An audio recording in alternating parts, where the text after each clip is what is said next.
ಸಾಹಸ ಸಿಬ್ಬ ವಿಷ್ಣುವರ್ಧನ್ ಅವರ ಅಭಿಮಾನಿಗಳಿಗೆ ಸಿಹಿ ಸುದ್ದಿ ಅಂತ ಹೇಳ್ಬೋದು. ಯಾಕಂತ ಹೇಳಿದ್ರೆ 15 ವರ್ಷಗಳ ಕಾಲ ಏನು ಆ ಒಂದು ಹೋರಾಟ ಮಾಡಿದ್ರು, ಕೊನೆಗೂ ಪ್ರತಿಫಲ ಸಿಕ್ಕಿದೆ. ಅಭಿಮಾನ್ ಸ್ಟುಡಿಯೋ ಇರಬಹುದು, ಆ ಜಾಗ ಮುತ್ತಿಗೆಯನ್ನ ಪಡೆದುಕೊಂಡಿರುವಂಥದ್ದು ಸರ್ಕಾರ. ಸದ್ಯಕ್ಕೆ ಆ ಜಾಗವನ್ನ ವಶಪಡಿಸ್ಕೊಂಡಿರುವಂಥದ್ದು. ಈ ಕುರಿತು ರಿಯಾಕ್ಟ್ ಮಾಡೋದಕ್ಕೆ ಸ್ವತಃ ನಟ ಅನಿರುದ್ಧ್ ಅವರಿದ್ದಾರೆ. ಅವ್ರನ್ನೇ ಮಾತಾಡಿಸ್ತಾ ಹೋಗ್ತೀನಿ. ಸರ್, ಆ ಹೋರಾಟದಲ್ಲಿ ನೀವು ಪ್ರಮುಖರು, ನೀವು ಕೂಡ ಆಸೆ ಪಡ್ತಾ ಇದ್ರಿ, ಆದರೆ ಎಲ್ಲೂ ನಿಮ್ಮ ಮೌನ ಎಲ್ರಿಗೂ ಅರ್ಥ ಆಗಬೇಕಿತ್ತು, ಅರ್ಥ ಆಗಲಿಲ್ಲ. ಆದ್ರೆ ಕೊನೆಗೂ ಅರ್ಥ ಆಗಿದೆ ಅಂತ ನಾನು ಭಾವಿಸ್ತೀನಿ. Thank you. ಸಂತೋಷ ಇದೆ ಅಮ್ಮ. ನಾವು ಅದು ಅಭಿಮಾನ್ ಸ್ಟುಡಿಯೋ ಜಾಗ ವಶಪಡಿಸ್ಕೋಬಹುದು ಅಂತ ನಮಗೆ ಮೊದಲೇ ಗೊತ್ತಿತ್ತು. ಹಾಗಾಗಿ ನಾವು ಆ ನಿಟ್ಟಲ್ಲಿ 6.5 ವರ್ಷ ಪ್ರಯತ್ನ ಪಟ್ಟಿದ್ವಿ ಸರ್ಕಾರ ವಶಪಡಿಸ್ಕೋಬೇಕು ಅಂತ. ಆದರೆ ನಮ್ಮೆಲ್ರಿಗೂ ಗೊತ್ತಿರೋ ಹಾಗೆ ಅದು ಆಗಲೇ ಇಲ್ಲ. ಸಾಕಷ್ಟು ಪ್ರಯತ್ನಗಳು ಪಟ್ಟಾದ ಮೇಲೂ ಕೂಡ ಅದು ಆಗದೇ ಇದ್ದ ಪಕ್ಷದಲ್ಲಿ ಮಾನ್ಯ ಮುಖ್ಯಮಂತ್ರಿಗಳೇ ನಮಗೆ ಹೇಳಿದ್ರು, ಇಲ್ಲಿ ಆಗೋದೇ ಇಲ್ಲ, ಬೇರೆ ಕಡೆ ಸ್ಮಾರಕ ಮಾಡೋ ಥರ ಇದ್ದರೆ ಸರ್ಕಾರ ಸಾಥ್ ಕೊಡುತ್ತೆ ಅಂತ. ಅದಾದಮೇಲೂ ಕೂಡ 2 ವರ್ಷ ನಾವು ಕಾದ್ವಿ. ಯಾಕಂತಂದರೆ ಅಭಿಮಾನಿಗಳು ಹೇಳ್ಕೊಂಡ್ರು ನಾವು ಪ್ರಯತ್ನ ಪಡ್ತೀವಿ ಅಂತ. ಹಾಗಾಗಿ ಅಭಿಮಾನಿಗಳಿಗೋಸ್ಕರ 2 ವರ್ಷ ಕಾದ್ವಿ. ಆವಾಗಲೂ ಅದು ಆಗಲಿಲ್ಲ. ಅದಾದಮೇಲೆ ಒಂದು ಮಾಧ್ಯಮದಲ್ಲಿ ಬಾಲಣ್ಣವರ ಮಗ ತುಂಬ ಅವಮಾನ ಮಾಡಿದ್ರು, ತುಂಬ ಕೆಟ್ಟದಾಗಿ ಏನೋ ಮಾತಾಡಿದ್ರು. ಹಾಗಾಗಿ ಭಾರತೀಯಮ್ಮ ಅವರು ಹೇಳಿದ್ರು, ಇನ್ಮೇಲೆ ನಾವಲ್ಲಿ ಕಾಲು ಇಡಬಾರ್ದು, ಯಾಕಂತಂದರೆ ಇಂಥ ಜಾಗದಲ್ಲಿ ಅಪ್ಪ ಅವರು ಇರಲ್ಲ, ನಮ್ಮ ಯಜಮಾನರು ಇರಲ್ಲ ಅಂತ. ಎಲ್ಲಿ ಅವಮಾನಗಳು ಆಗ್ತಾನೇ ಇದ್ದಾವೆ. ಯಾಕಂದರೆ 6.5 ವರ್ಷದಿಂದ ಸಾಕಷ್ಟು ಬೇರೆ ಬೇರೆ ರೀತಿಯಲ್ಲಿ ಅವಮಾನಗಳು ಸಹಿಸ್ಕೊಂಡಿದ್ವಿ. ಹಾಗಾಗಿ ನಮ್ಮ ಯಜಮಾನರು ಇಲ್ಲಿ ಇರಲ್ಲ, ಬೇರೆ ಕಡೆ ಹೋಗೋಣ. ಇಲ್ಲೂ ಅಭಿಮಾನಿಗಳು ಪ್ರಯತ್ನ ಪಟ್ಟರು, ಅಲ್ಲೂ ಏನೂ ಆಗ್ತಾಯಿಲ್ಲ. ಮಾನ್ಯ ಮುಖ್ಯಮಂತ್ರಿಗಳು ಹೇಳ್ತಾನೇ ಇದ್ದಾರೆ, ಈಗ ಬೇರೆ ಜಾಗಕ್ಕೆ ಹೋಗೋಣ ಅಂತ ಬೆಂಗಳೂರಲ್ಲೇ ಒಂದಿಷ್ಟು ಜಾಗಗಳನ್ನು ಹುಡುಕಾದ ಮೇಲೆ ಅಲ್ಲೂ ಒಂದಿಷ್ಟು ಸಮಸ್ಯೆಗಳನ್ನು ನಾವು ಎದುರಿಸಿದ್ವು. ಅದಾದಮೇಲೆ ಮೈಸೂರಲ್ಲೂ ಒಂದಿಷ್ಟು ಜಾಗಗಳು ಆದಮೇಲೆ 3ನೇ ಜಾಗ ಇದು, ಅಲ್ಲೂ ಒಂದಿಷ್ಟು ಸಮಸ್ಯೆಗಳಾದ ಮೇಲೆ ಈಗ ಅಲ್ಲಿ ಸರ್ಕಾರ ಬೃಹತ್ ಮಟ್ಟದ ಒಂದು ಸ್ಮಾರಕ ನಿರ್ಮಾಣ ಮಾಡಿದೆ. ಅತ್ಯಂತ ಸೂಕ್ತವಾಗಿರ್ತಕ್ಕಂಥ ಸ್ಮಾರಕ ನಿರ್ಮಾಣ ಮಾಡಿದೆ. ಅಲ್ಲಿ ಅಪ್ಪವರ ಅಸ್ಥಿ ಕೂಡ ಇದೆ. ಅದರ ಮೇಲೆ ಅಪ್ಪವರು ನಿಂತ್ಕೊಂಡಿದ್ದಾರೆ, ಅವರ ಪುತ್ಥಳಿ ಅಲ್ಲಿದೆ. ಇಲ್ಲಿ ಮಂಟಪ ಏನಿತ್ತು ಅಭಿಮಾನ್ ಸ್ಟುಡಿಯೋದಲ್ಲಿ, ಅದು ಕೂಡ ಭಾರತೀಯಮ್ಮವರೇ ಕಟ್ಟಿಸಿದ್ದು. ಅದನ್ನು ನಾವು ಅಲ್ಲಿ ಕಾಲು ಇಡದೇ ಇದ್ದರೂ ಕೂಡ 6.5 ವರ್ಷ ಅಲ್ಲಿ ಪ್ರಯತ್ನದ ಜೊತೆಗೆ ಅಲ್ಲಿ ಸಾಕಷ್ಟು ಸಮಾಜಮುಖಿ ಕೆಲಸಗಳನ್ನು ನಾವು ಸರ್ಕಾರದ ಜೊತೆಯಲ್ಲಿ, ಸರ್ಕಾರೇತರ ಸಂಸ್ಥೆಗಳ ಜೊತೆಯಲ್ಲಿ ಮಾಡಿದ್ವಿ, ಅಭಿಮಾನಿಗಳ ಜೊತೆಯಲ್ಲಿ ಮಾಡಿದ್ವಿ. ಹಾಗಾಗಿ ನಾವು ಅದನ್ನು ನೋಡಿದ್ವಿ. ಅಷ್ಟು ಅಭಿಮಾನಿಗಳು ಬರ್ತಾರೆ, ಅಭಿಮಾನಿಗಳಿಗೆ ಒಳ್ಳೇದಾಗಬೇಕು ಅನ್ನೋದಕ್ಕೋಸ್ಕರ ಆ ಎಲ್ಲ ಸಮಾಜಮುಖಿ ಕೆಲಸಗಳನ್ನು ಮಾಡಿದ್ವಿ. ಅಭಿಮಾನಿಗಳು ಬರ್ತಾನೆ ಇದ್ದಾರೆ ಅನ್ನೋದು ನಮ್ಗೆ ಗೊತ್ತಿತ್ತು. ಹಾಗಾಗಿ ಅಭಿಮಾನಿಗಳಿಗೋಸ್ಕರ ಆ ಮಂಟಪನ ಹಾಗೆ ಇರಿಸಿದ್ವು ನಾವು.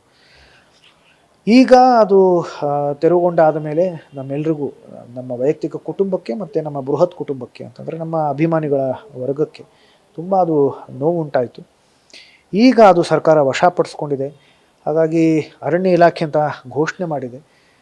ಅರಣ್ಯ ಇಲಾಖೆ ಅಂತಂದರೆ ಸಾಮಾನ್ಯವಾಗಿ ಏನೂ ಕಟ್ಟೋದಕ್ಕೆ ಅವಕಾಶ ಇರಲ್ಲ. ಆದರೆ ಈ ಒಂದು ವಿಷಯದಲ್ಲಿ ಅವರು ಇದಕ್ಕೆ ಅವಕಾಶ ಮಾಡಿಕೊಡ್ತಾರೆ ಅನ್ನೋ ಒಂದು ಭರವಸೆ ನನಗಿದೆ. ಯಾಕಂತಂದರೆ ಈ ಒಂದು ಜಾಗದ ಜೊತೆ ಅಭಿಮಾನಿಗಳಿಗೆ ಒಂದು ಭಾವನಾತ್ಮಕ ನಂಟಿದೆ. ಹಾಗಾಗಿ ಇಲ್ಲೇನಾದರೂ ಒಂದು ಮಂಟಪ ಕಟ್ಟೋದಕ್ಕೆ ಅವಕಾಶ ಮಾಡಿಕೊಟ್ರೆ ಸರ್ಕಾರಕ್ಕೇ ಒಂದು ಒಳ್ಳೆಯ ಹೆಸರು ಬರುತ್ತೆ. ಜಾಸ್ತಿ ಜಾಗ ಕೇಳ್ತಾ ಇಲ್ಲ, ಒಂದು 10 ಗುಂಠೆ ಜಾಗ, ಅಭಿಮಾನಿಗಳು ಬಂದು ಹೋಗೋದಕ್ಕೆ, ಪೂಜೆ ಸಲ್ಲಿಸೋದಕ್ಕೆ 10 ಗುಂಠೆ ಜಾಗ, ಅದು ಸರ್ಕಾರದ್ದೇ ಜಾಗ ಆಗಿರಲಿ. ಆದರೆ ಅಭಿಮಾನಿಗಳಿಗೋಸ್ಕರ ಅದು ಒಂದು ಅನುಮತಿ ಕೊಡಬೇಕು ಅಂತ ಭಾರತೀಯಮ್ಮ ಮತ್ತು ನಾನು ನಮ್ಮ ಇಡೀ ಅಭಿಮಾನಿಗಳ ಬಳಗದ ಪರವಾಗಿ ಅವರ ಪ್ರತಿನಿಧಿಗಳಾಗಿ ನಾವು ಹೋಗಿ ಮನವಿನ ಸಲ್ಲಿಸ್ತೀವಿ. ಸರ್, ಈಗ ಸರ್ಕಾರ ಏನು ಆ ಜಾಗ ವಶಪಡಿಸ್ಕೊಂಡಿದೆ, ಇದೇ ಒಂದಷ್ಟು ವರ್ಷಗಳ ಹಿಂದೆನೇ ಈ ಕೆಲಸ ಮಾಡಬಹುದಿತ್ತೇನೋ, ಅಪ್ಪಣೆ ಕೊಡಬಹುದಿತ್ತೇನೋ, ಹಾಗಿದ್ದಾಗ ನೆಲಸಮ ಆಗ್ತಿರ್ಲಿಲ್ವೇನೋ ಸ್ಮಾರಕ, ಪುಣ್ಯಭೂಮಿ ಅನ್ನುವಂಥದ್ದು ಎಲ್ಲೋ ಒಂದು ಕಡೆ ಪ್ರಶ್ನೆ ಬರುತ್ತೆ. ಈಗ ಉತ್ತರ ಸಿಕ್ಕಿದೆ ಅಲ್ಲ, ಈಗ ಆಗಿದೆ ಅಲ್ಲ. ಅದು ಆಗಬಹುದಿತ್ತು. ಅದು ಮೊದಲೇ ಆಗಿದ್ದಿದ್ರೆ ಬಹುಶಃ ಸ್ಮಾರಕ ಇಲ್ಲೇ ಆಗ್ತಿತ್ತೇನೋ. ಬಹುಶಃ ಅಪ್ಪವರ ಆಸೆ ಮೈಸೂರಲ್ಲೇ ಸ್ಮಾರಕ ಆಗಬೇಕು ಅಂತಿತ್ತು. ಹಾಗಾಗಿ ಅಲ್ಲಿ ಅದು ಸ್ಮಾರಕ ಆಗಿದೆ. ಈಗ ಇಲ್ಲೂ ಕೂಡ ಒಂದು ಜಾಗಕ್ಕೆ ಆದ್ಯತೆ ಇರೋದರಿಂದ ಇಲ್ಲಿ ಒಂದು ಸ್ಮಾರಕ ಆಗಬೇಕು. ಅದು ಸರ್ಕಾರ ಕಟ್ಟೋ ಅವಶ್ಯಕತೆ ಇಲ್ಲ, ನಾವೇ ಎಲ್ಲರೂ ಅಭಿಮಾನಿಗಳು ಸೇರಿಕೊಂಡು ನಾವೇ ಕಟ್ತೀವಿ. ಅದಕ್ಕೆ ಅನುಮತಿ ಕೊಡಬೇಕು ಅಂತ ಸರ್ಕಾರಕ್ಕೆ ನಾವು ಕೇಳ್ಕೊತೀವಿ. ಈ ವಿಷಯ ತಿಳಿದಾದ್ಮೇಲೆ ಭಾರತಿ ಮೇಡಮ್ ಏನು ಹೇಳಿದ್ರು, ಕೀರ್ತಿ ಮೇಡಮ್ ಏನು ಹೇಳಿದ್ರು? ನಾನೇನು ಮಾತಾಡ್ತಾ ಇದ್ದೀನೋ ಅವ್ರು ಹೇಳಿದ್ದೇ ಮಾತುಗಳನ್ನು ನಾನು ಹೇಳ್ತಾ ಇದ್ದೀನಿ, ನಾನು ತಲುಪಿಸ್ತಾ ಇದ್ದೀನಿ ಅಷ್ಟೇ. ಸರ್, ಇನ್ನು ಬಾಲಣ್ಣ ಅವರ ವಿಚಾರ ಹೊರತುಪಡಿಸಿ ಸದ್ಯಕ್ಕೆ ಕಿಚ್ಚ ಸುದೀಪ್ ಅವರು ಸಹ ಸೆಪ್ಟೆಂಬರ್ 2ನೇ ತಾರೀಕು ಬ್ಲೂ ಪ್ರಿಂಟ್ ರಿಲೀಸ್ ಮಾಡ್ತೀವಿ ಅವರು ಹುಟ್ಟುಹಬ್ಬದಂದು ಅನ್ನುವಂಥದ್ದನ್ನ ಹೇಳಿಕೆಯನ್ನು ವೀರಕಪುತ್ರ ಶ್ರೀನಿವಾಸ್ ಅವರು ಕೊಟ್ಟಿರುವಂಥದ್ದು. ಅಂದರೆ ಸೆಪ್ಟೆಂಬರ್ 18ನೇ ತಾರೀಕು ವಿಷ್ಣುವರ್ಧನ್ ಸರ್ ಬರ್ತ್ಡೇ ದಿನ ಒಂದು ಅಡಿಗಲ್ಲು ಹಾಕ್ತಾರಂತೆ. ಕೆಂಗೇರಿ ಬಳಿ ಒಂದು ಜಾಗ ತಗೊಂಡಿದ್ದಾರೆ, ಅಲ್ಲಿ ಬೃಹತ್ ಪ್ರತಿಮೆ ಮಾಡ್ತೀವಿ ಅನ್ನುವಂಥದ್ದನ್ನ ಹೇಳಿದ್ದಾರೆ. ಸಂತೋಷನೇ ಇದೆ ಅಮ್ಮ, ಯಾರೇ ಏನೇ ಮಾಡಿದ್ರು ಕೂಡ ನಮಗೆ ಸಂತೋಷನೇ. ತುಂಬ ಅಭಿಮಾನಿಗಳು ಅವರವರ ಬಡಾವಣೆಗಳಲ್ಲಿ ಪ್ರತಿಮೆಯನ್ನು ಇಟ್ಟಿದ್ದಾರೆ, ರಸ್ತೆಗಳಿಗೆ ಹೆಸರುಗಳನ್ನು ಇಟ್ಟಿದ್ದಾರೆ. ಅಪ್ಪ ಅವ್ರ ಹೆಸರಲ್ಲಿ ಏನೇ ಮಾಡಿದ್ರು ಯಾರೇ ಮಾಡಿದ್ರು ನಮಗೆ ಸಂತೋಷ. ಈ ಅಭಿಮಾನ್ ಸ್ಟುಡಿಯೋದಲ್ಲಿ ಯಾವ ರೀತಿ ಬೆಳವಣಿಗೆ ಕಾಣಬಹುದು ಸರ್? ಮುಂದಿನ ದಿನಗಳಲ್ಲಿ ಯಾವ ರೀತಿ ಅಭಿವೃದ್ಧಿ ಮಾಡಬಹುದು ಅಂತ ಆ ಒಂದು 10 ಗುಂಟೆ ಜಾಗ ಏನಾದರೂ ನಿಮ್ಮದಾದ್ರೆ? ಈಗ ಅಲ್ಲ, ನಮ್ದಲ್ಲ, ಅದು ಸರ್ಕಾರದ್ದೇ ಆಗಿರುತ್ತದೆ. ಸರ್ಕಾರದ್ದೇ. ಅಲ್ಲಿ ಮೈಸೂರಲ್ಲಿ ಆಗಿದ್ದು ಕೂಡ ಸರ್ಕಾರದ್ದೇ, ಅದು ಸರ್ಕಾರದ್ದೇ ಜಾಗ, ಸರ್ಕಾರದ್ದೇ ಸ್ಮಾರಕ. ಅದರ ಹಿಂದೆ ನಮ್ಮ ಶ್ರಮ ತುಂಬ ಇದೆ, ತುಂಬ ಅಂದರೆ ತುಂಬ ಇದೆ. ಅದನ್ನು ನಾನು ದುರಹಂಕಾರದಿಂದ ಹೇಳ್ತಾ ಇಲ್ಲ, ಆದರೆ ಹೆಮ್ಮೆಯಿಂದ ಹೇಳ್ತಾ ಇದ್ದೀನಿ. ಅದು ಎಲ್ರಿಗೂ ಗೊತ್ತಾಗಬೇಕು, ಯಾಕಂದರೆ ಇವತ್ತು ಅದು ಗೊತ್ತಾಗಲೇಬೇಕಾದ ಒಂದು ಪರಿಸ್ಥಿತಿ ಇದೆ, ಹೇಳಲೇಬೇಕಾದ ಒಂದು ಪರಿಸ್ಥಿತಿ ಇದೆ. ಹಾಗಾಗಿ ನಾನು ಅದನ್ನು ಹೇಳೋ ಒಂದು ಪರಿಸ್ಥಿತಿ ಇದೆ, ಹೇಳ್ತಾ ಇದ್ದೀನಿ. ತುಂಬ ತುಂಬ ಶ್ರಮ ಇದೆ.